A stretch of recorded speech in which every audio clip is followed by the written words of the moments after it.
Muy buenas tardes, participantes. Sean bienvenidos una vez más a un tema de capacitación que llega gracias a la Gremial de Proveedores de Insumos Agrícolas Gremiagro y en coordinaciones con la Facultad de Ciencias Ambientales Agrícolas de la Universidad Rafael Landívar. Para nosotros es un gusto contar una semana más con su presencia.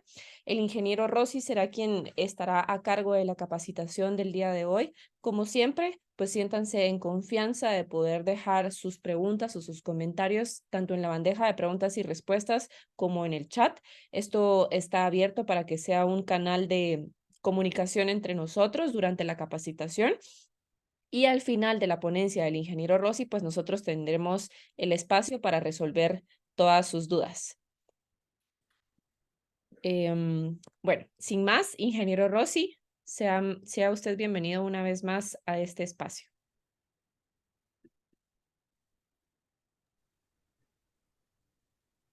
Buenas noches a todos. Nuevamente es un gran gusto el estar compartiendo con ustedes, como ya dijo Estefanía, este espacio tan importante.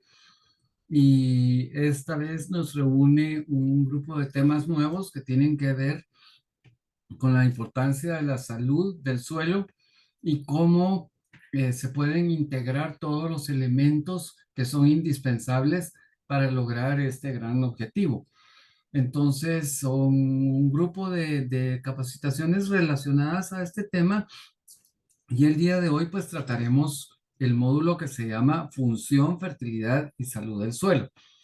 Para proceder como siempre pues voy a empezar por desconectar la cámara para tener una mejor señal y activar nuestro puntero, pero otra vez recordarles, como siempre, su importante participación y el estar, pues, pendientes de la información que compartimos, haciendo aportes, preguntando y compartiendo, o si no, al final, como siempre, pues tendremos el espacio que utilizamos para resolver dudas, para resolver preguntas. Esto vale la pena recordarlo porque es importante toda esa contribución que ustedes nos van haciendo semana a semana y lo cual enriquece nuestros temas, pero también enriquece a todos los participantes. Así es que sin más, vamos a empezar y vamos a revisar rápido la agenda de este tema y empezamos por qué es el suelo, de unas definiciones de qué es el suelo, sus funciones, las funciones del suelo, la calidad del suelo, la fertilidad como tal, la salud del suelo, que es importante distinguir entre fertilidad y salud del suelo, el efecto de compactación, la degradación del suelo, la obtención de suelos saludables y las conclusiones. También es importante que ustedes vean que va a haber una parte donde están todas las referencias que nosotros utilizamos para las consultas con respecto a estos temas y sería pues muy interesante que ustedes estén atentos para hacer las capturas de pantalla de estas referencias para que ustedes las puedan consultar, como porque se podrán imaginar que la información que está disponible con respecto a estos temas, pues es inmensa y el propósito de revisar esto con ustedes es irnos actualizando y tener a la mano pues todos estos documentos. Entonces, empecemos por qué es el suelo y me imagino que ustedes ahorita en su cabeza ya tienen un montón de ideas, pero bueno, vamos a hacer un volcado de información para ir aclarando por qué es tan importante y qué es. Es el componente fundamental en la biosfera al ser una interfase, o sea, es una especie de membrana entre la Tierra, nos referimos aquí a la corteza terrestre, al aire y al agua. Además, es un recurso no renovable a escala humana de tiempo, o sea, tomando como referencia la vida humana y usando esa cantidad de tiempo, pues es un recurso no renovable. Recordemos que en la naturaleza los procesos de renovación pues tardan mucho tiempo, pero en este caso ya se considera que no es renovable el recurso. Y según el PNUMA, cerca del 15% de la superficie del planeta se ha degradado y el proceso no es reversible. Estos son datos que el PNUMA tiene en sus estadísticas, pero en otras capacitaciones nos han preguntado, bueno, ¿y qué cantidad de este 15% de la superficie del planeta que está degradada, cuánto se debe a la actividad agrícola? Y se ha calculado que corresponde al 18%, o sea que del 15% que está degradado, ese 18% se debe a la agricultura y están todas las demás actividades humanas y todas las demás intervenciones. Su capacidad de amortiguamiento, resiliencia, filtro y de absorber sustancias contaminantes hacen que los daños que sufre el suelo se perciban hasta fases muy avanzadas. ¿Qué quiere decir esto? Quiere decir que cuando venimos a darnos cuenta que hay un efecto sobre el suelo es porque ya ha pasado mucho tiempo y ya es difícil de resolver o de contrarrestar estos efectos. Según Doran y Parkin, en 1994, la calidad del suelo es la capacidad del mismo, o sea, esa capacidad que tiene el mismo de funcionar con su ecosistema y su uso, sustentando la productividad biológica, la calidad del ambiente, la salud de las plantas, animales y la población, o sea, de todos los seres vivos, por supuesto. Y la resiliencia del suelo se define como esa tolerancia o esa capacidad, la capacidad de tolerar el estrés o cantidad o proporción de la alteración producida al suelo que puede ser naturalmente restituida o corregida. O sea, es esa capacidad que el suelo tiene de actuar por sí mismo con todos sus sistemas naturales para reponerse de un evento o de una acción que se haga sobre el mismo. ¿Qué es la calidad del suelo? Y esta es una definición que ustedes van a encontrar en los documentos del USDA, y es la capacidad continua de un suelo de funcionar como ecosistema vital que puede sustentar plantas, animales y humanos. Nuevamente, ¿verdad? Que puede sustentar a los seres vivos. Entonces, en la calidad del suelo tenemos la calidad inherente del suelo que no se puede modificar y esta, por supuesto, está relacionada con la textura, con la mineralogía y otros aspectos que si bien lo analizamos y claramente lo analicemos, pues esto no lo podemos nosotros cambiar. Además, está la calidad dinámica del suelo. Esta es la que tiene que ver con la salud del suelo. Y esos son los aspectos que nosotros sí podemos cambiar, que podemos trabajar en ellos, aunque hay que evaluar si económicamente es posible hacer estos cambios. Y son afectados por el manejo, por supuesto, ¿verdad? O sea, que depende si somos responsables o no somos responsables con el uso del suelo, así van a ser los efectos y por supuesto si tenemos el cuidado adecuado, pues la salud del suelo se va a mantener de una mejor manera. Si vemos entonces un cuadro de indicadores de la calidad del suelo y la razón de compartir esta tabla es para que ustedes vean la cantidad de factores que están involucrados en esta calidad del suelo y están agrupados por indicadores físicos, indicadores químicos, indicadores microbiológicos o biológicos y el indicador en la tabla está de este lado y de este otro lado está la relación con las funciones y condiciones del suelo. Entonces voy a remarcar algunas que son importantes. En el caso de los indicadores físicos, bueno, la textura es muy importante. ¿Y por qué? Porque tiene que ver con la retención y transporte de agua y minerales, la erosión del suelo y todos los factores que están relacionados. Por ejemplo, la infiltración también es ese potencial de lixiviación, productividad y erosión que está relacionado, ¿verdad? Sobre todo con el agua que está retenida o que pasa a través del sistema. También está la capacidad de agua disponible que está relacionada también y es el agua que está disponible para las plantas y para los seres vivos. Además están los indicadores químicos y dentro de los indicadores químicos, pues sí, la relación carbono-nitrógeno que es tan importante Y esta está relacionada con la disponibilidad de nutrientes, la fertilidad, la estabilidad de los agregados, por ejemplo, el pH, como ustedes se pueden dar cuenta en los temas anteriores, hemos hablado de verificar el pH del suelo para saber la disponibilidad de nutrientes que tenemos en el suelo en ciertos momentos. Así es que es una de las razones por las cuales es importante controlar esto, porque también del pH depende la vida microbiana y bueno, toda la química del suelo.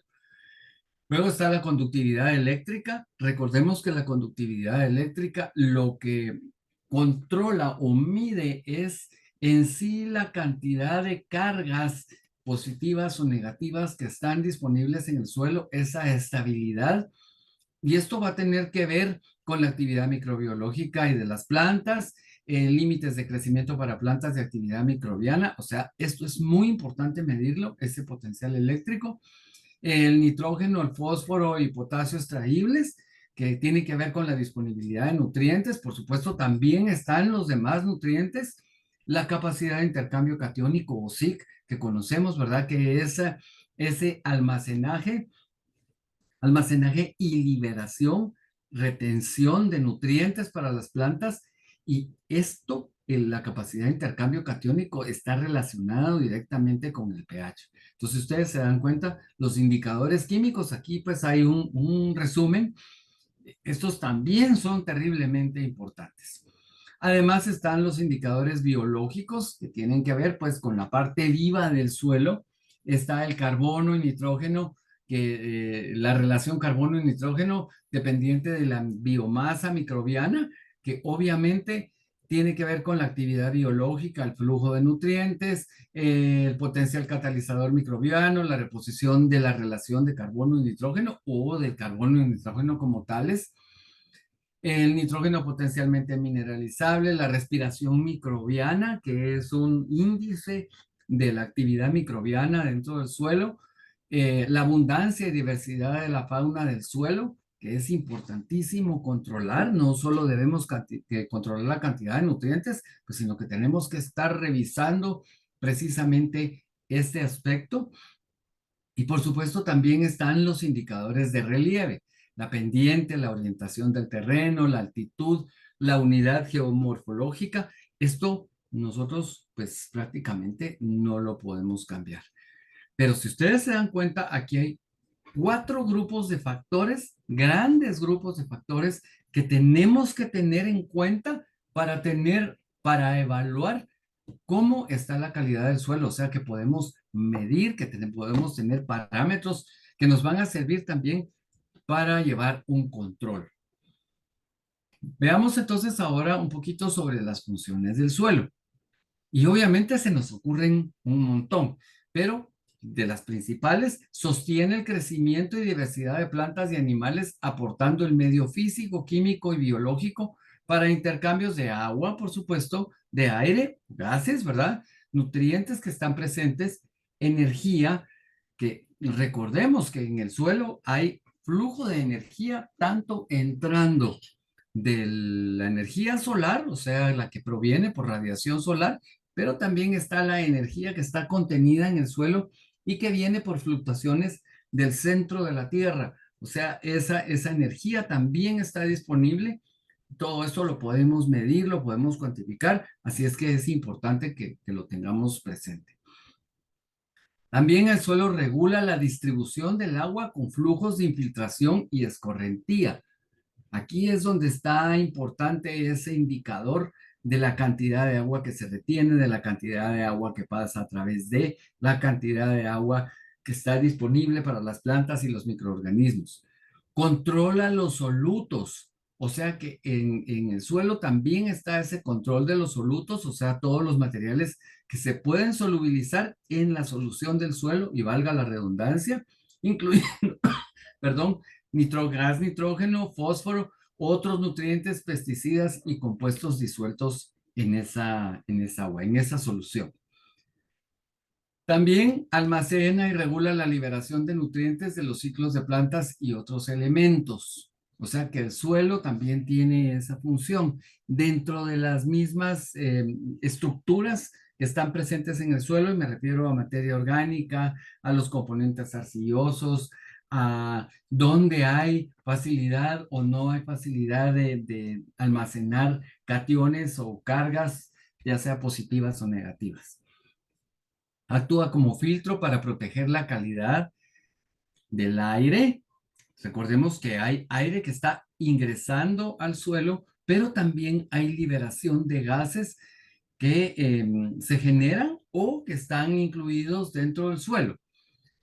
De agua, por supuesto, ya sabemos, ¿verdad? Que el agua, por ejemplo, de la lluvia, se va a infiltrar adentro del suelo y entonces se va a dar un proceso de filtración. Valga la redundancia porque es importante entender estos términos.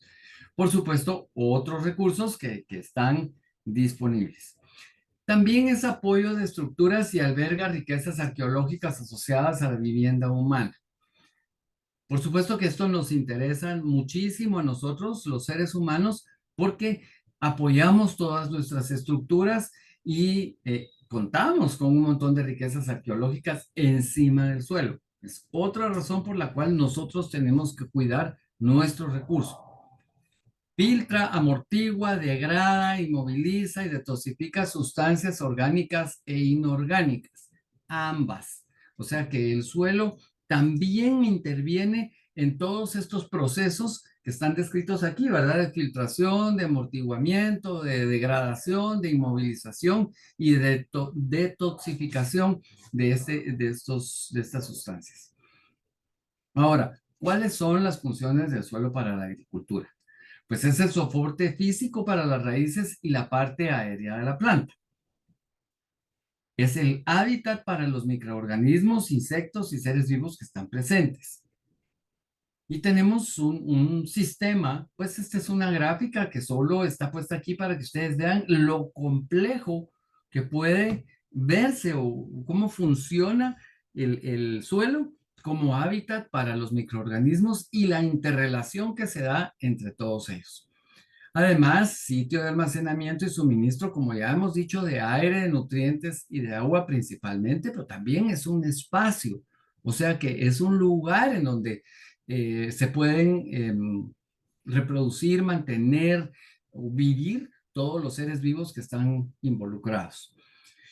Y esto se logra debido pues a toda esa estructura que se forma dentro del suelo. Aquí hay una gráfica donde están las partículas y esta gráfica tiene partículas que son más o menos homogéneas en tamaño. ¿Y qué pasa cuando las partículas son más o menos homogéneas? Pues que existen espacios o intersticios en donde se puede almacenar, como en este caso, aire, se puede almacenar agua, o hay espacios en donde por capilaridad hay movimiento de agua, pero también hay un pequeño lugar para almacenar aire.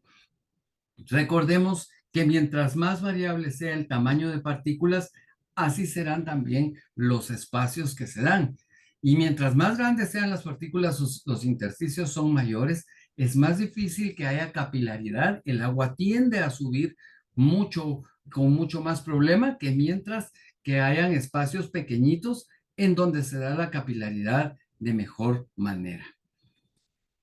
Además, el suelo es importantísimo, bueno, ya sabemos para la agricultura, pero en lo que es la gestión del agua de lluvia y el ciclo del agua en sí. Entonces, todos creo que conocemos cómo funciona el ciclo del agua, en donde el suelo es un elemento importantísimo, en donde se dan los procesos de infiltración, pero también de escorrentía. Ambos son importantes. Unos nos convienen más que otros en el cuidado del suelo, pero se dan ambos fenómenos y esos son naturales, han sido naturales durante millones de años y tenemos que remarcar que cuando se da la infiltración, pues hay almacenaje de agua en el suelo, hay un percolado, hay una parte del agua que se va a las capas profundas de la corteza y hay otra cantidad que se mueve hacia las corrientes por efecto de la gravedad y va a dar a los cuerpos de agua, ya sea los ríos, los lagos, pues directamente al mar. Y por supuesto, el agua que está en la superficie, en los cuerpos de agua, pues se va a evaporar, va a haber lo que es evapotranspiración cuando hay pues seres vivos presentes y entonces se restablece ese ciclo natural del cual hemos estado hablando. ¿Qué factores determinan un buen suelo? Y aquí tenemos un contraste, ¿verdad? Entre una foto en donde hay un suelo, pues que está bastante más compacto, bastante más seco. Por el otro lado, pues tenemos un suelo que aparenta tener una buena cantidad de materia orgánica, que está más suelto, que no está compactado. Obviamente que es importante hacer un análisis, ¿verdad? De ambas muestras para establecer si son fértiles ambos y qué características tienen, si los pH son los adecuados. En fin, no es solo a simple vista que se puede hacer la determinación, pero sin embargo, pues este aparentemente es un mejor suelo que este, pero por eso es nuestra parte técnica y científica donde lo que tenemos que hacer es una determinación científica para establecer cómo está la situación de ambas muestras. Entonces, el suelo deberá ser compacto para garantizar buen contacto con la semilla, una buena retención de humedad para la germinación. Deberá ser suelto para permitir que la plántula emergente rompa rápidamente la superficie del suelo y crezca. Y deberá ser poroso, promoviendo un adecuado enraizado, drenaje y flujo del aire.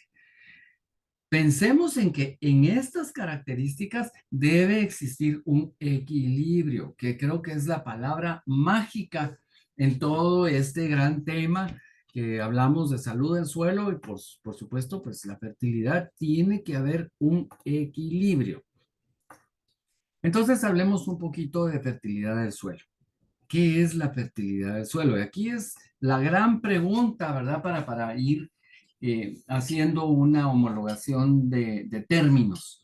Pues fertilidad del suelo está relacionada con la disponibilidad de los nutrientes que están adentro del suelo. Y entonces, aquí en la gráfica, pues tenemos los macronutrientes que pueden ser primarios y secundarios, nitrógeno, fósforo, potasio, magnesio, calcio, azufre, pero también están los micronutrientes. Y aquí hay un ejemplo, ¿verdad? Hierro, cobre, manganeso, zinc, boro, molibdeno y otros. Está ahí que estos pueden variar muchísimo dependiendo del tipo de cultivo con el cual estamos trabajando. ¿Cómo se da entonces ese movimiento de los nutrientes? Pues obviamente o normalmente, mejor dicho, están los nutrientes en forma ionizada, en los cationes, por ejemplo, están muy cerca de las partículas o están pegados a las partículas que tienen cargas negativas.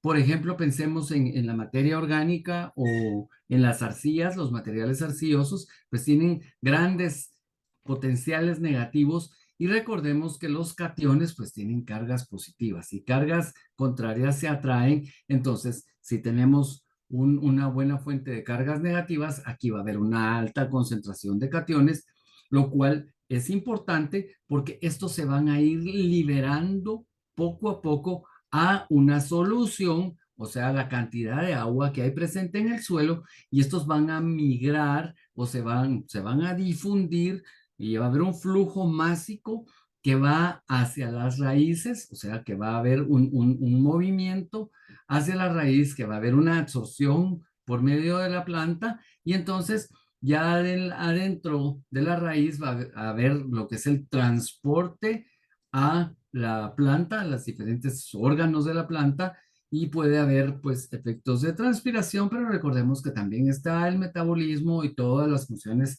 que se dan dentro de la planta. Hablando de la salud del suelo, vamos ahora a un término que es mucho, mucho más complejo. Fertilidad es un elemento que debe estar presente en la salud del suelo, pero la salud del suelo involucra muchísimos factores más. Entonces, ¿cuáles son las características de un suelo sano? Bueno, la fertilidad es el primero, que estén los nutrientes adecuados y que esté la materia orgánica presente. O sea, que estén los nutrientes, pero que estén colocados de una manera adecuada cerca de la materia orgánica, que haya una buena estructura, o mejor dicho, la estructura correcta para nuestro cultivo, que haya una buena profundidad. O sea, la buena profundidad nos referimos a que las capas de nutrientes, de microorganismos, de agua, sean las adecuadas, o sea, la distancia o la profundidad a la cual están estos materiales sea el adecuado. Buen drenaje y aireación, o sea que esto tiene o está referido a que haya la cantidad correcta de agua y la cantidad correcta de gases presentes en el suelo. Recordemos que esto es posible obtenerlo dependiendo del tamaño de las partículas, de cómo estas están organizadas y de todos los efectos de capilaridad y de almacenamiento, que haya buena aireación, buena penetración de gases adentro del suelo. Por supuesto, un suelo sano debe estar libre de toxinas. Entonces, toxinas son todas las sustancias que pueden actuar de una manera negativa en los seres vivos que están presentes en el suelo. Hablemos de las raíces, hablemos de los microorganismos, hablemos de los insectos, bueno, de todos esos seres vivos que están presentes.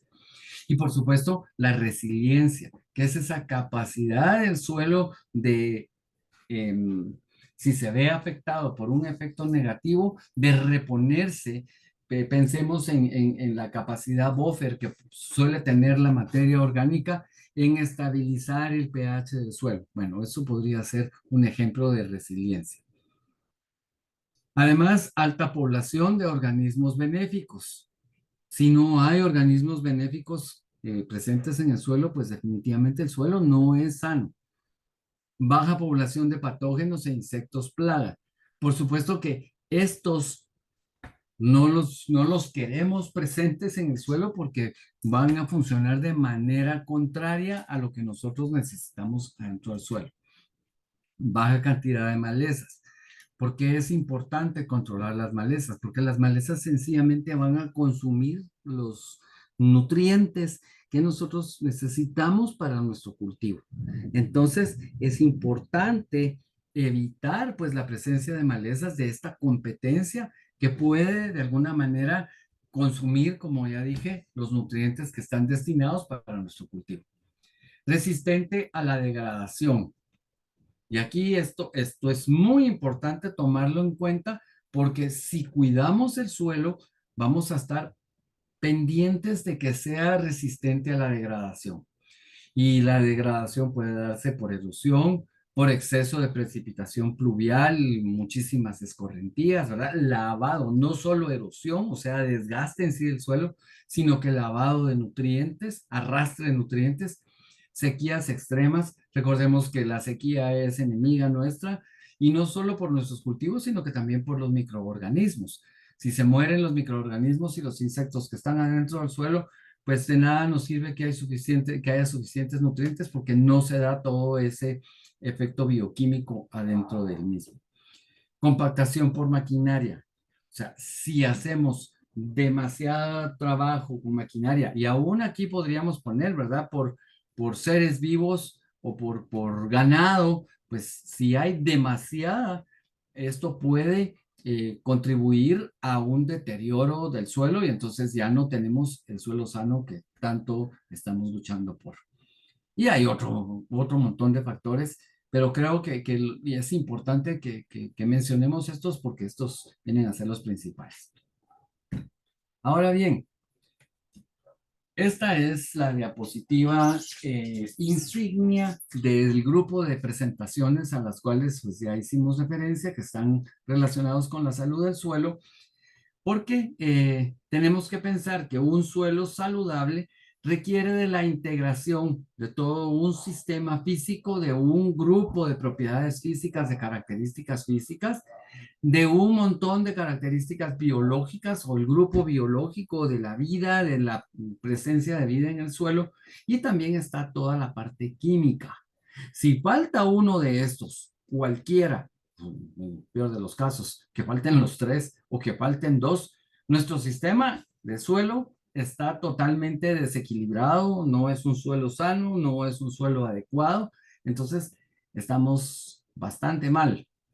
Pero tenemos que cuidar que cada uno de estos esté en las mejores condiciones. Entonces vamos a estar viendo esta diapositiva en este grupo de presentaciones y cada vez que hagamos referencia a la diapositiva, no nos olvidemos en que los factores todos son importantes, pero los vamos a ir tratando uno por uno para que vayamos viendo cómo son y luego cómo se van a integrar. Hablemos un poquito de la compactación. Y por supuesto, la compactación es la gran reducción del tamaño de los poros del suelo. Esto puede deberse a un montón de factores. Sí, los primeros que se nos ocurren es la eliminación de los gases y la pérdida del agua que está presente adentro del suelo por procesos de evaporación, procesos de secado, pero el mismo cambio en la granulometría de las partículas del suelo, pues va contribuyendo a que los poros se vayan haciendo más pequeños. Entonces, nuevamente quisiera recordarles que lo importante aquí es tener ese equilibrio del cual hemos estado hablando. Entonces, la compactación del suelo puede darse en la zona superficial, ¿verdad? Y esto es obvio cuando se manifiesta o aparecen las costras en la superficie del suelo. ¿Y qué está pasando?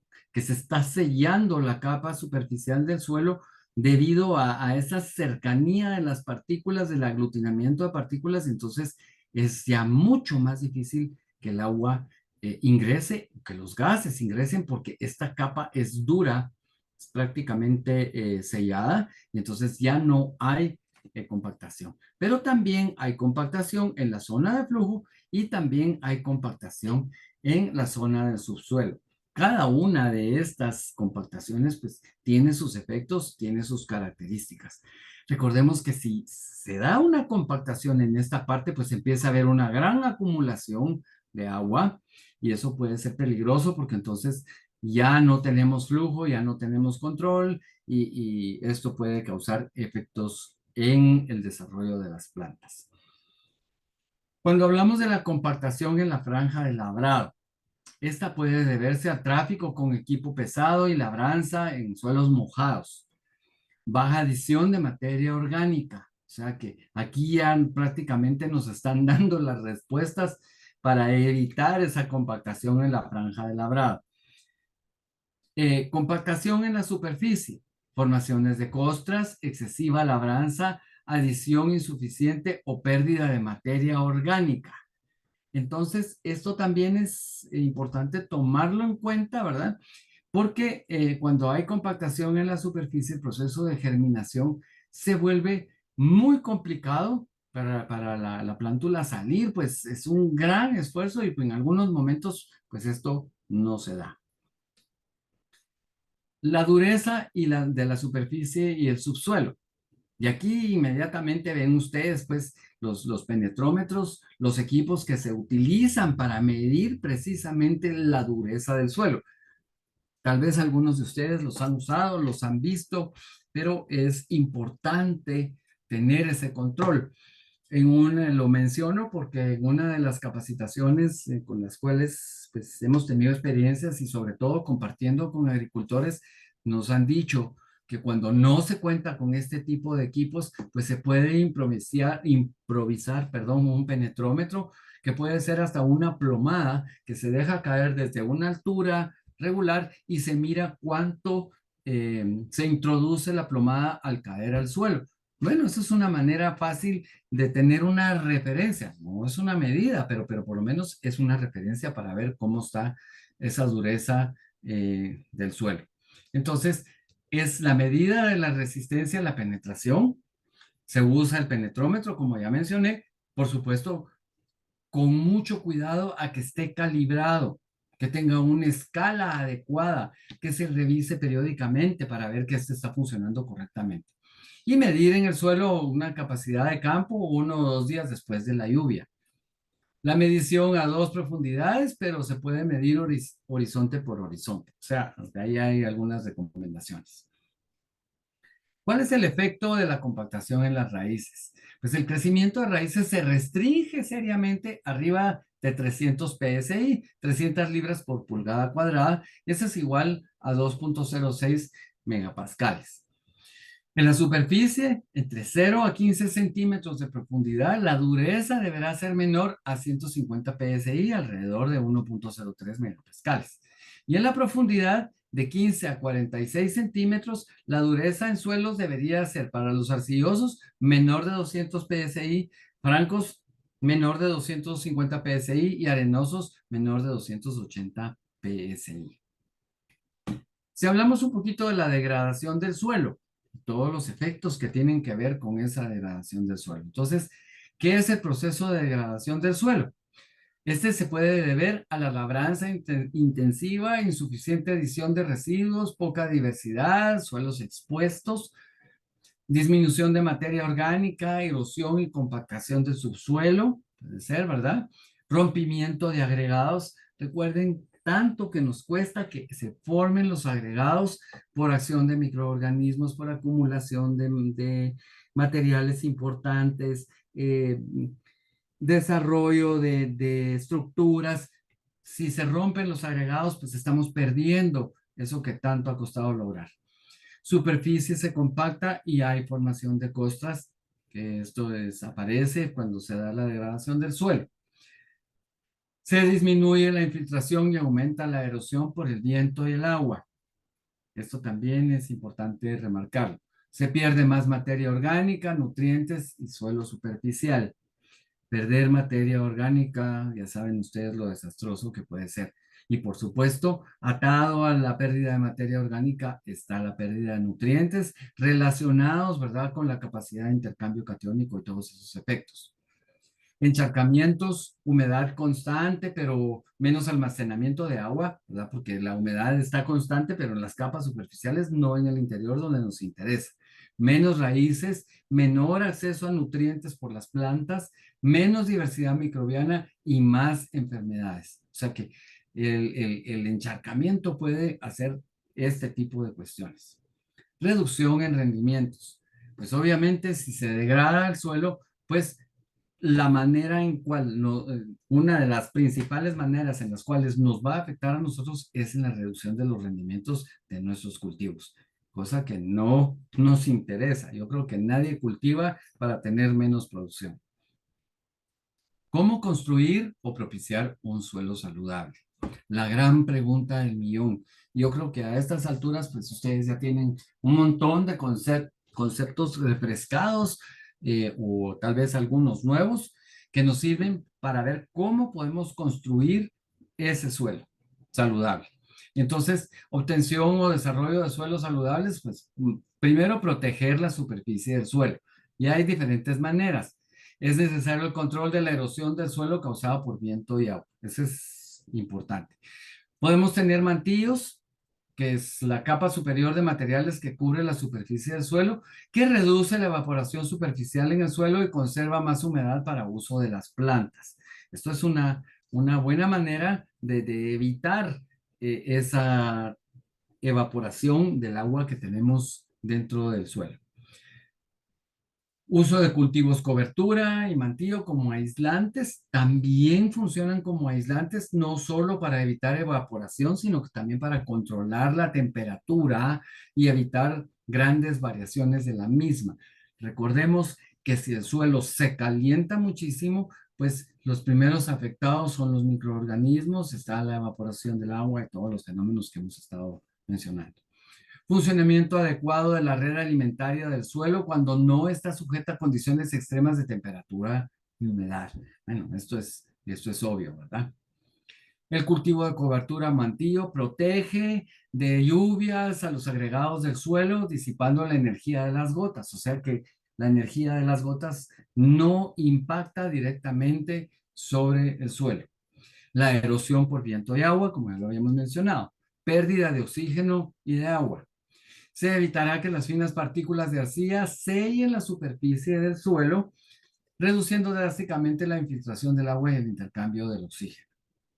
Y el crecimiento de las malezas se reduce por competencia o se sofoca con cultivos de cobertura. Estos cultivos de cobertura pueden ser beneficiosos para nosotros, ¿verdad? Y sobre todo si los estamos utilizando y los estamos cosechando también. Además de proporciona el hábitat para insectos benéficos y polinizadores cuando se cuenta con cultivos de cobertura. Los mantillos biológicos de residuos vegetales proporcionan un hábitat para las arañas, un depredador importante de las plagas agrícolas. O sea, esto podría ser un detalle interesante. Lo segundo, minimizar los disturbios en el suelo, o sea, esas alteraciones que podemos hacer en el suelo. Aquí viene nuevamente el término equilibrio, ¿verdad? Utilizar de manera responsable y adecuada los productos de nutrición y salud vegetal. Lo voy a remarcar. Utilizar de manera responsable y adecuada. Cuando hablamos de adecuada, nos estamos refiriendo a bien calculada, seleccionada correctamente, bien estudiado, de acuerdo a los análisis que hemos estado hablando, ¿verdad? El control, los análisis de suelo, los análisis foliares, los requerimientos de cultivo, todo lo que hemos estado hablando. Y esto tanto para los productos de nutrición y salud vegetal. Tenemos que ser responsables con ambos tipos de productos.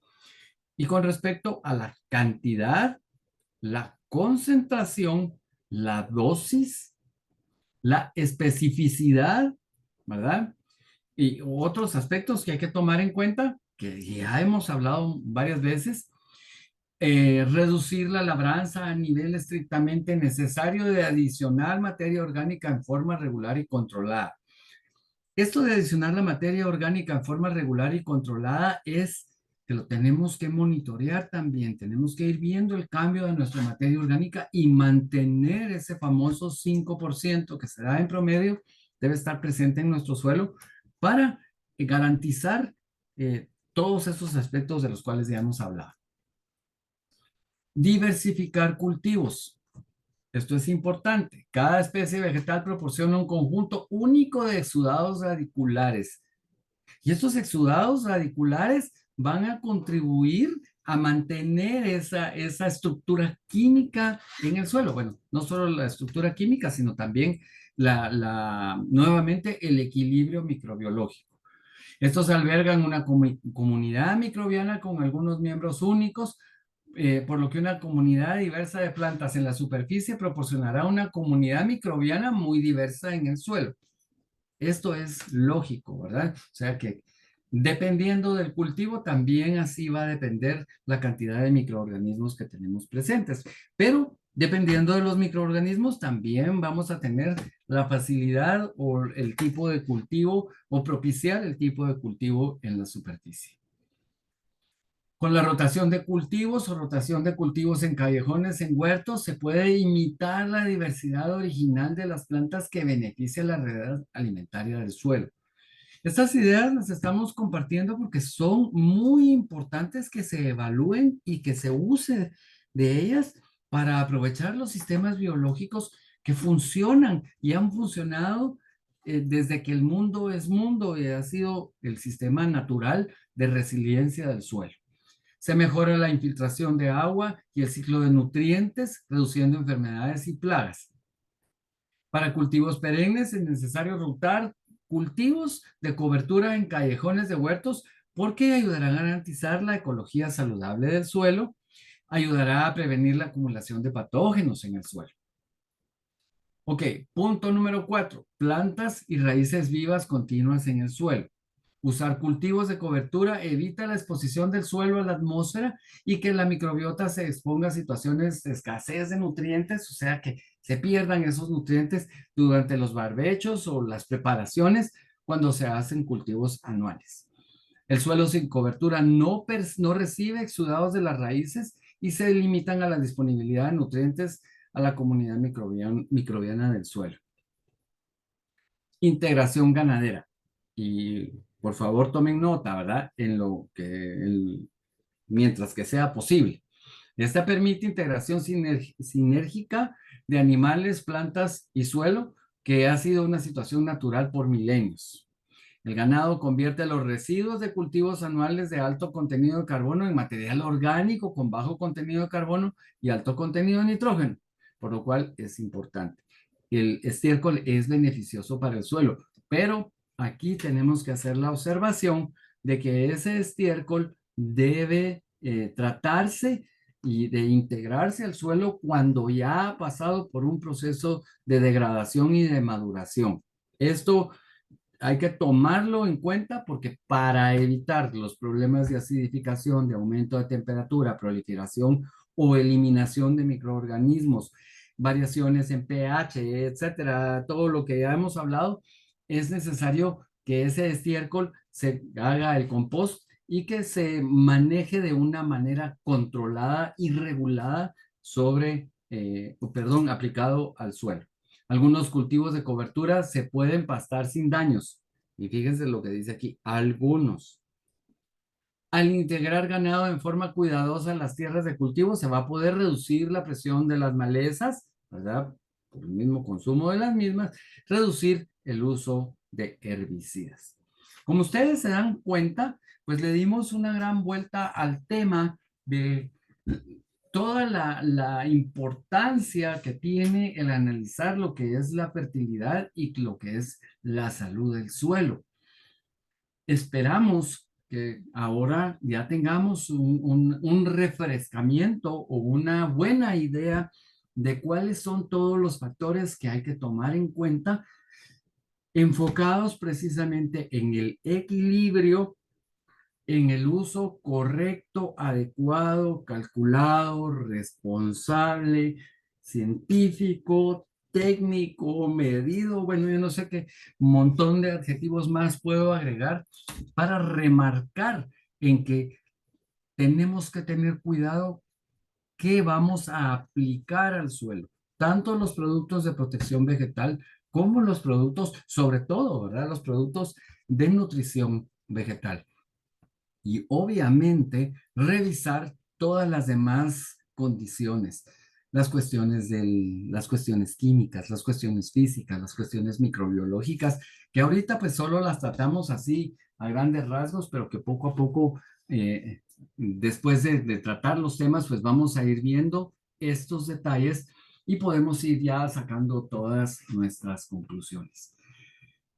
Además, hay que remarcar que la salud del suelo es un punto que tenemos que tomar en cuenta siempre, observar, cuidar, mantener, controlar, llevar historiales, apuntar cambios en clima, en temperaturas, en fin, todas las acciones que vamos haciendo, ir documentando para tener más o menos un récord del historial de lo que pasa en nuestros suelos, de cómo logramos resolver un problema, cómo logramos controlar pues la bajada del pH, por ejemplo, cómo varía el régimen de lluvias y cómo afecta eso en las condiciones, en la estructura del suelo.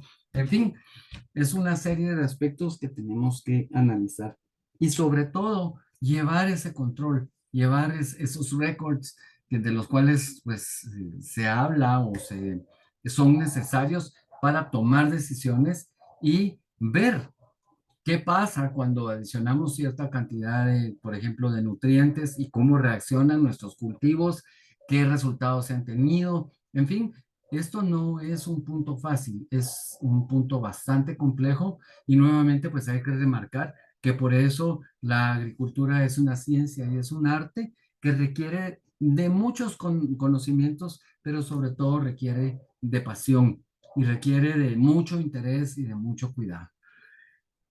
Hasta aquí nos quedamos con las conclusiones porque quisiéramos saber si ustedes tienen más conclusiones, si quieren hacer aportes, pues este es el momento, pero tal vez vale la pena que le demos una revisión a las referencias para que ustedes vean cuáles son todos esos materiales que hemos utilizado, que están disponibles para ustedes. Y entonces son un grupo de diapositivas. Esta es la primera. Continúan aquí algunos de los documentos que hemos consultado. No son todos, son digamos que algunos ejemplos o los principales. Algunos de ellos pertenecen a organizaciones y a sistemas, a empresas, a fuentes importantes que vale la pena consultar. Por supuesto, aquí hay un grupo de enlaces web, porque no pueden faltar los enlaces web. Sobre todo hay que verificar que estén activos. Algunos de ellos, pues, en ciertos momentos no están activos. Hay algunos videos que también son importantes. En fin, pues, esta es solo una muestra de las referencias que hemos utilizado. Y con esto, pues, llegamos a la parte de preguntas, contribuciones, observaciones. Así es que, por favor, si me pueden ayudar, Estefanía, con ver si tenemos preguntas, comentarios, aportes. Con mucho gusto, Cristian. Antes de pasar a las dudas, por si alguno de los participantes quiere redactarla en este momento, le quisiera preguntar al ingeniero Peñate si quisiera hacer algún comentario, alguna participación. Gracias. Algunas cosas muy generales. Pues digamos que mi apreciación en términos generales de la actividad y del contenido, pues muy bien, muy bueno. Siempre surgen algunas dudas o pues siempre vamos a encontrar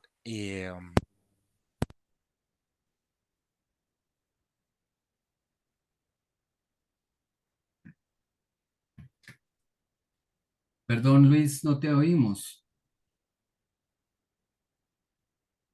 sí, Ahora sí. ahora sí, gracias. Pues al momento de implementar las prácticas es cuando la mayoría de las dudas van a surgir. Sobre todo en este tema de suelos en Guatemala, la mayoría, si no todos, los laboratorios de análisis sobre los cuales deberíamos basarnos para la toma de la mayoría de decisiones de fertilización, pues solo nos van a dar un dictamen y no van a incluir recomendaciones. Fíjense, esto es algo bien peculiar, bien interesante. Porque entre comillas se depende del contexto de finca para una correcta toma de decisiones, pero muchas veces quienes reciben estos análisis pues no pueden traducirlos o al menos no efectivamente en decisiones de aplicación de fertilizante, y esa es una brecha de país sobre la cual hay que trabajar y sobre la que hay que brindar orientaciones. De acuerdo a mi experiencia, para el cultivo de café existen numerosas guías que simplifican el proceso de toma de decisiones de materiales enmendantes y de cálculo de fertilizantes. Y sobre esto quisiera hacer algunos comentarios que igual se van a quedar en la generalidad, ¿verdad? Porque habría que ver ejemplos, había que traducir esos análisis en recomendaciones para verle, digamos, la parte operativa práctica, pero ¿qué principios generales puedo brindar como complemento a lo visto? Debemos considerar que la agricultura debe de ser sostenible. De esa cuenta, todo aquello que salga del terreno como cosecha, ¿verdad? Traducido a minerales, corresponde a lo que deberíamos aportarle como fertilización, no importa si esta fertilización es orgánica o si es sintética. Ese es un concepto básico y general que debemos tener en cuenta. Y es por eso que todos aquellos residuos de cosecha, en lugar de convertirlos en un desecho sin utilidad, debemos analizar que eso salió del terreno también. Entonces, en la medida que lo retornemos a este, va a implicar una menor necesidad de fertilización en el futuro. Y este es un concepto clave y que deberíamos conocer, manejar y aplicar. Otro concepto general que debería hacer en este momento es recomendarles las 3 Fs para el manejo del suelo.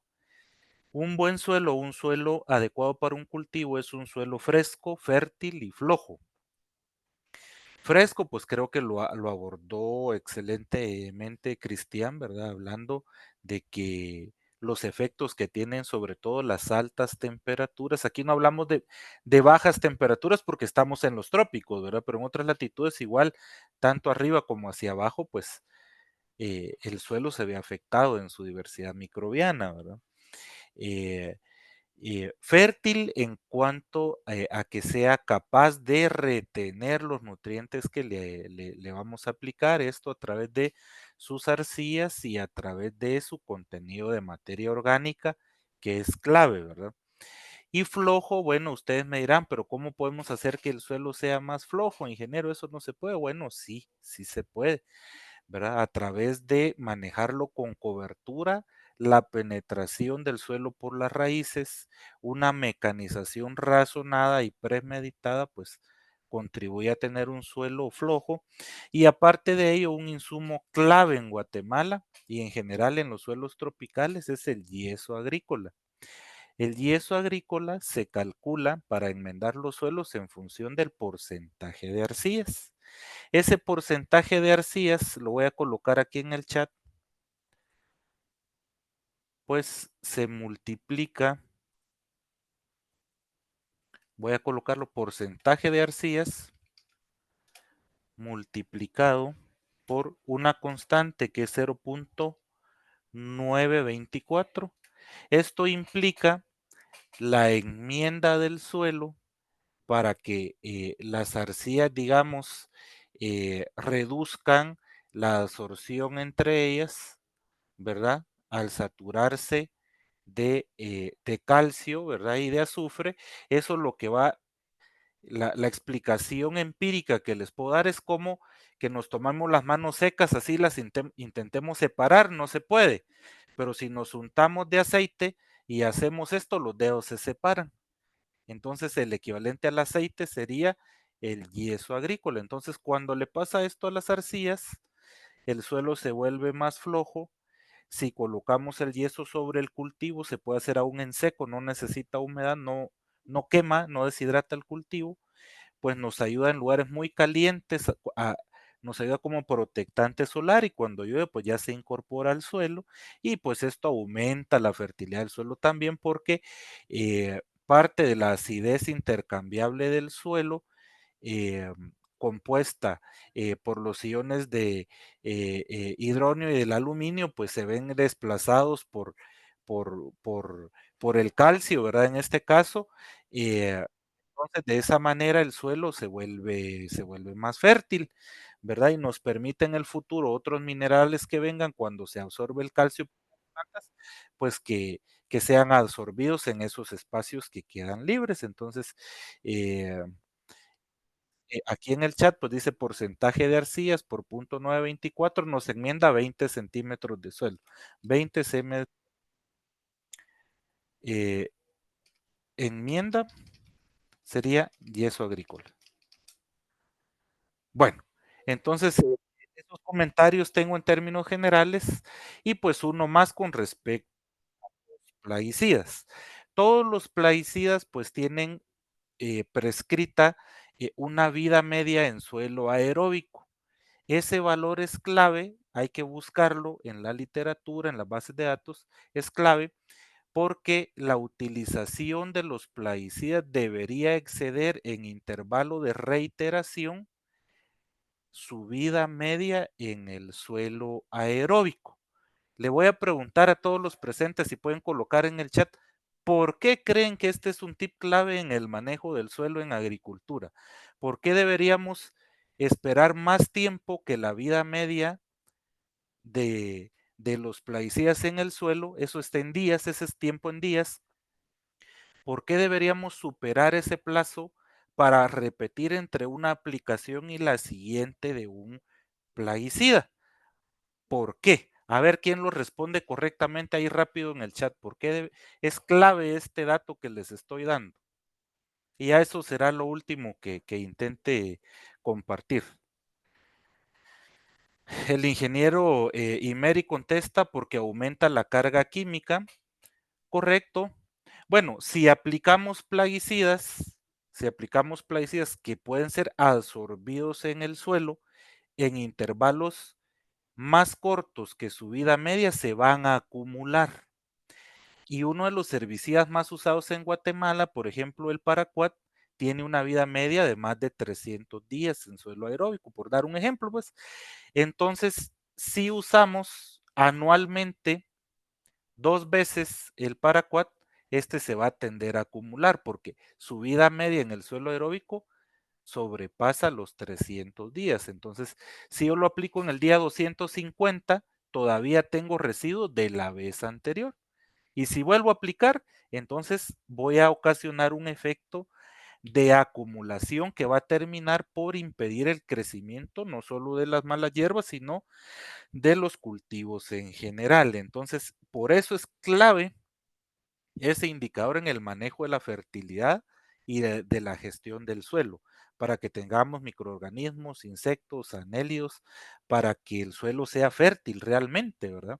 Entonces recordemos ese valor clave que es la vida media en el suelo aeróbico de la diversidad de los plaguicidas que estamos utilizando. Entonces, de esa cuenta, aspectos generales de fertilidad y atándolo también a otro tema clave y de fondo de este curso, que es la gestión racional de los plaguicidas. Y pues, bueno, por ahí me quedo, siempre es un gusto compartir con ustedes, agradezco también el espacio para dirigirme a toda la audiencia. eh, y ahí me quedo. Muchas gracias y buena noche.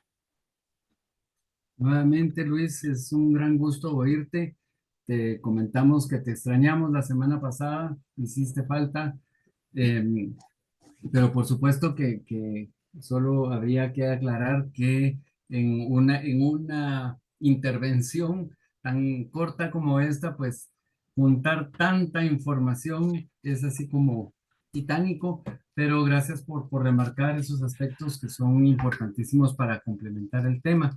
Y ya nos hiciste una buena cantidad de em, eh, anuncios o atracciones para las pláticas, sobre todo para la química del suelo, que es en unas semanas. Entonces, te agradecemos nuevamente tu participación. No sé, Estefanía, si hay algo más, si alguna otra pregunta.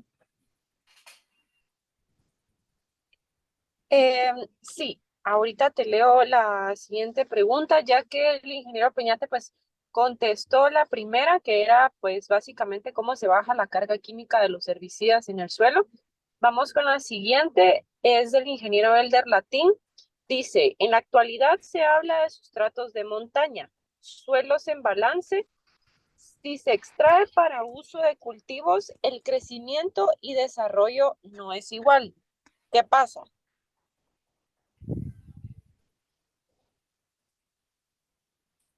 Disculpas, aquí está lloviendo y no muy oí cómo era la pregunta. Está cayendo una buena lluvia y no oí muy bien. ¿Me podrías repetir? Con mucho gusto, vamos a ver. En la actualidad se habla de sustratos de montaña, suelos en balance. Si se Ajá. extrae para uso de cultivos, el crecimiento y desarrollo no es igual. ¿Por qué? ¿Qué pasa? Bueno, creo que vale la pena aclarar que si se hace la extracción de estos sustratos para grandes cultivos, habría que evaluar si esto es posible, si es factible económicamente, dependiendo de la composición química de los sustratos, pues así va a ser el efecto que estos puedan tener al aplicarlos en el suelo. Y el suelo va a tener diferentes características. Se me ocurre hablar, por ejemplo, de pH, de composición química. Entonces, habría que evaluar, como ya lo dijo el ingeniero Peñate hace un rato, hacer un buen análisis de suelos para saber qué es lo que se le puede aplicar al suelo y no desperdiciar recursos o usar los recursos que sean adecuados y lograr ese equilibrio tan importante que nosotros buscamos cuando necesitamos reponer las características del suelo. Yo no sé, Luis, si quieres agregar algo. Gracias, yo entiendo el fondo de la pregunta. No sé si me escuchan, me sale un símbolo acá de atención en el audífono. Sí, sí, te oímos ¿Sí me bien. escuchan? Gracias. Si me permiten compartir pantalla, yo creo que una imagen dice más que 1000 palabras, ¿verdad? Para ilustrar esto. Eh, gracias, aquí ya puedo compartir. Eh, um, bien, no sé si pueden ver mi pantalla, ¿sí ya lo Sí, pueden ver? Luis. Sí, Sí, gracias. Históricamente, pues la agricultura, como sabemos, tiene un efecto fuerte en la cobertura vegetal, porque pues el bosque o la selva en la mayoría de lugares, sobre todo en áreas tropicales, se debe remover para establecer los cultivos limpios, ¿verdad? Entonces, acudimos a los microorganismos, más que sustrato, yo creo que la consulta va en la línea de microorganismos de montaña, sí, como se le llama actualmente, y los trasladamos a estos suelos de cultivos limpios. Por los beneficios que aportan, las sustancias complejas, vitaminas, sustancias, digamos, acomplejadas, o químicos denominados acomplejados que las plantas pueden absorber empleando menos energía y demás, ¿verdad? Entonces, enzimas y otros efectos que pueden tener, inclusive alguien preguntaba sobre la reducción de la carga química, las enzimas de los microorganismos de montaña, pues pueden tener un efecto en partir estas moléculas orgánicas largas, ¿verdad? Entonces, por eso es que se ve una respuesta bastante amplia, bastante fuerte, significativa, con el uso de estos microorganismos. Pero ¿qué es lo que pasa? Los cultivos limpios no tienen las condiciones para que se desarrollen o que se establezcan de manera permanente ahí esos microorganismos, donde posiblemente antes existían, pues, pero como cambia el ambiente, entonces ahora hay que estarlos incorporando y pues no se quedan permanentes. Ahora bien, ¿qué se puede hacer para mantener este tipo de microorganismos? Se puede reincorporar el árbol en el sistema productivo. Esto que ven acá son fotografías de Guatemala, de Quetzaltepeque, Chiquimula, de Cabañas Zacapa, aquí arriba se indica de dónde son, donde se ve cómo se acumula para el cultivo de maíz.